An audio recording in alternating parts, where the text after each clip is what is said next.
Hey, healing family. It's a little bit of a different background today. I am literally just propping up my phone on a tree in the woods in my house. I just wanted to do a more organic kind of conversation today.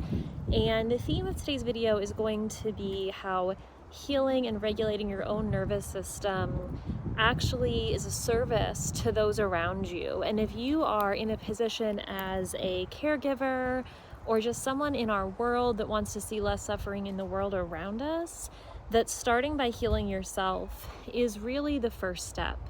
And I think being a therapist, being a mom, working in helping professions for such a long time, this is something that I have struggled with because I do think very often we always put others first. And for how many people is this maybe how we got into limbic system dysregulation and dysfunction in the first place, right? So I'll give an example of not realizing how much my job as a caregiver was affecting my own healing and my own health for many years until I got out of a certain situation. I had been working as an in-home crisis team specialist for many years, and then I was working in an emergency room doing psychiatric assessments for many years. And I was good at it. I'm good in crisis. A lot of people with a history of trauma in their background are good at those crisis type roles. I know so many nurses and social workers and firefighters and police officers and military that say, well, I'm really good in crisis, right? But I was just having a conversation with a friend that had a similar job to me recently, and she said the same thing. She said, but how much of that is because you're locked into fight or flight, so you feel safe there and you feel comfortable there, and that's why you're able to be effective in a crisis situation. So it wasn't until I left that specific field and got more into private practice and helping people one-on-one and being able to tap into my interest of holistic health and yoga and nature-based healing that I truly realized how dysregulated my nervous system had been from working in that field for so long, from holding space for so many other people in extreme crisis, sometimes in dangerous and volatile situations. And it wasn't until I was able to get out of that situation that I was able to realize I really had been locked into fight or flight for years.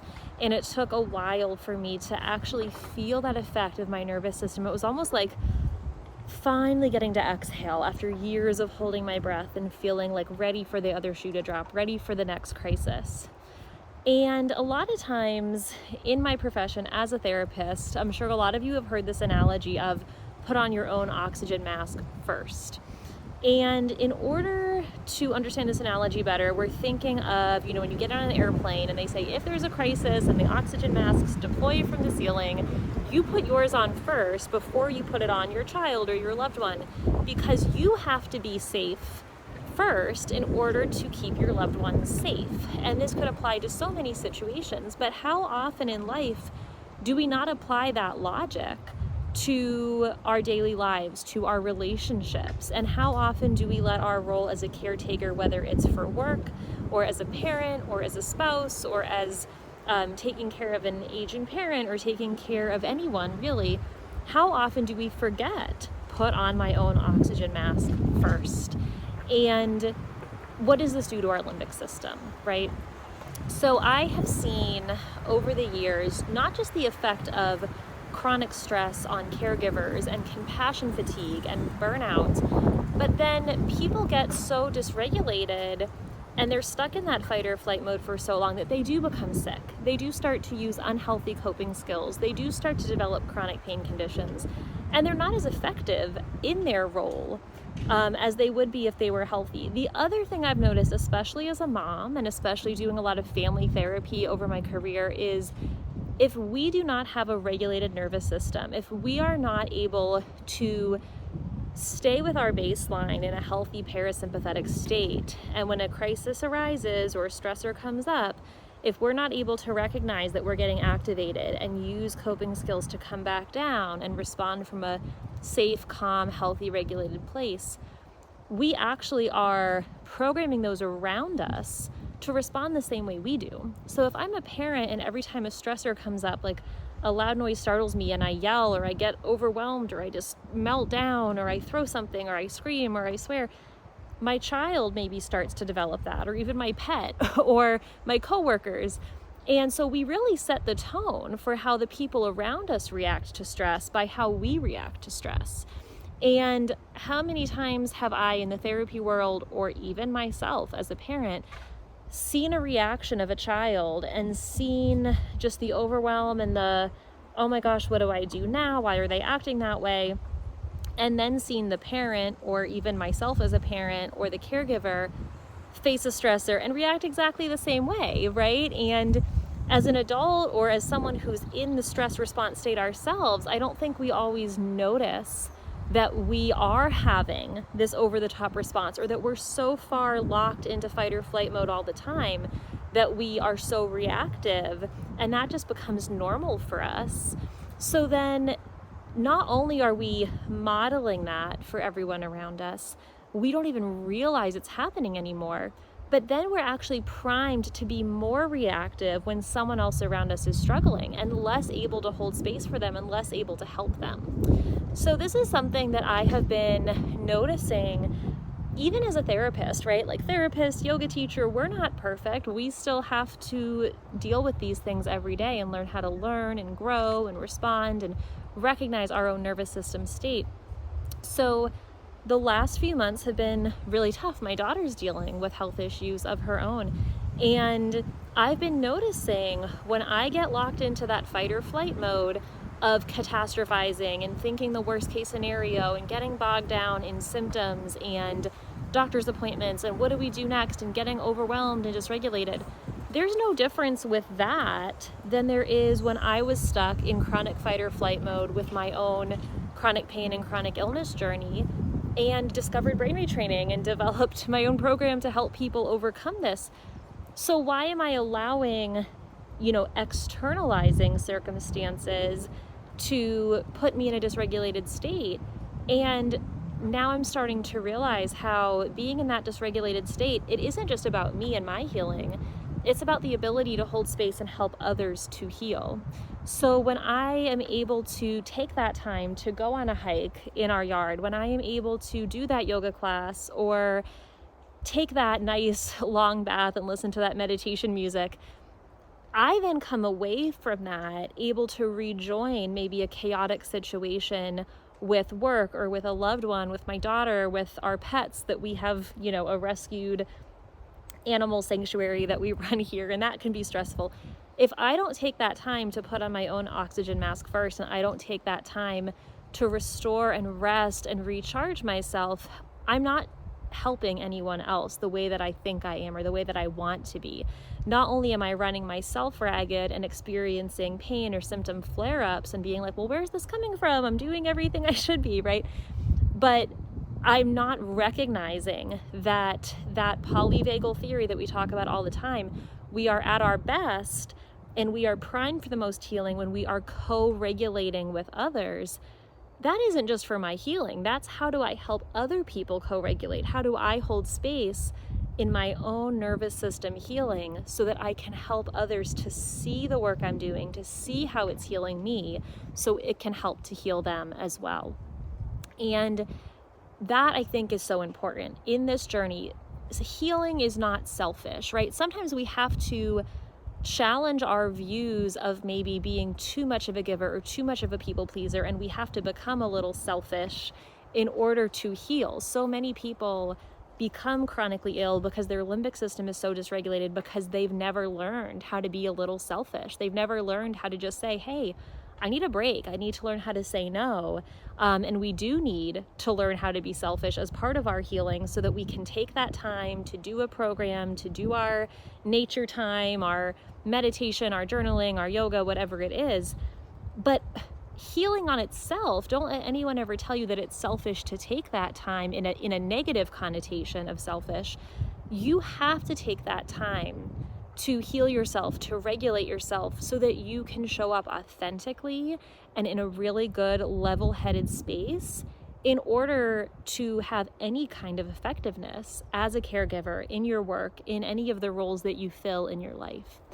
And I just think that is something that we need to allow ourselves. We need to give ourselves permission to take time and know that even though it might feel like a big time commitment, at the end of the day, when we're dysregulated and stressed, we're probably wasting that time being stressed, perseverating, catastrophizing, ruminating, scrolling on social media, doom scrolling, binge eating, whatever our maladaptive coping skills are.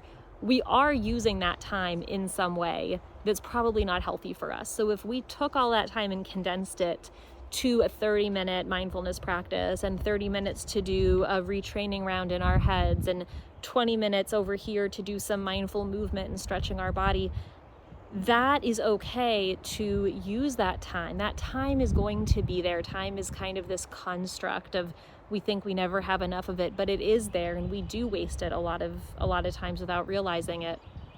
And even just our internal monologue can be so important, where if I'm dealing with a stressor, I could be there and be ruminating and catastrophizing and going over a million scenarios in my head, and my heart rate's rising and I'm sweaty and I'm shaking. Or I could be in that exact same scenario holding space for someone, but saying to myself, this is okay. Take some deep breaths. We need to model calming ourselves down and being peaceful so that we can model that for this other person or this other situation and help them to co-regulate, not just for our own good, but in order to help them heal as well and to learn how to regulate their own nervous system as well. And again, even just being out in nature, I think this is such a perfect example of just sometimes sitting, looking around. I watch the wind blowing through the trees, I hear the birds singing, I feel the earth under my feet, I can feel the sun on my skin. And I'm just reminded that, nature is this beautiful ecosystem where everything has a purpose, everything has balance, everything has a role, and co-regulation exists in nature. I breathe out that carbon dioxide, the trees breathe it in, they breathe out oxygen. I'm breathing in oxygen that this tree just released, and we're keeping each other alive. It's symbiotic.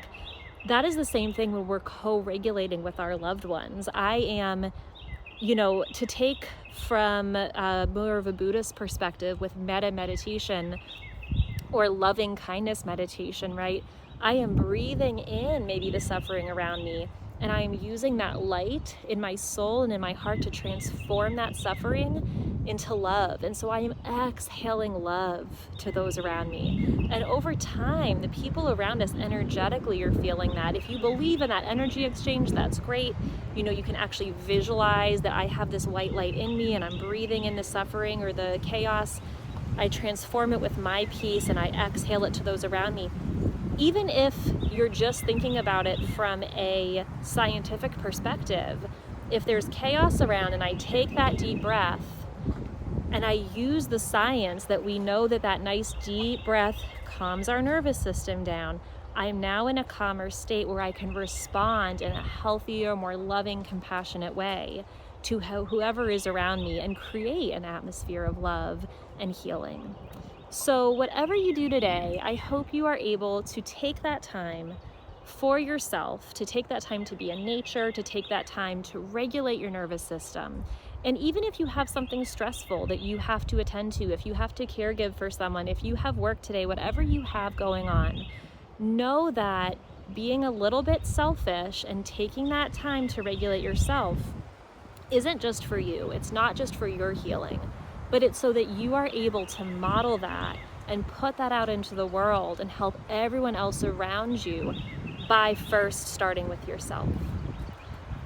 I hope you guys just have the most beautiful, amazing, loving, and calm day. I breathe in everything that's around me, the energy, and I breathe out love and acceptance and compassion and kindness. And I just hope that reaches whoever it needs to today. You are able to hold space for yourself, give yourself a big hug, inhale, feeling that beautiful light, and exhale, peace and kindness and compassion for yourself and everyone around you. And I hope this helped someone today. And if you need any help with these principles or anything of that kind, you can always comment below if you have questions. We do have our limbic system healing program that you're always welcome to ask questions about. And I love you all, and it's so great that you guys keep coming back and learning more and interacting, and I will talk to you all soon. Bye.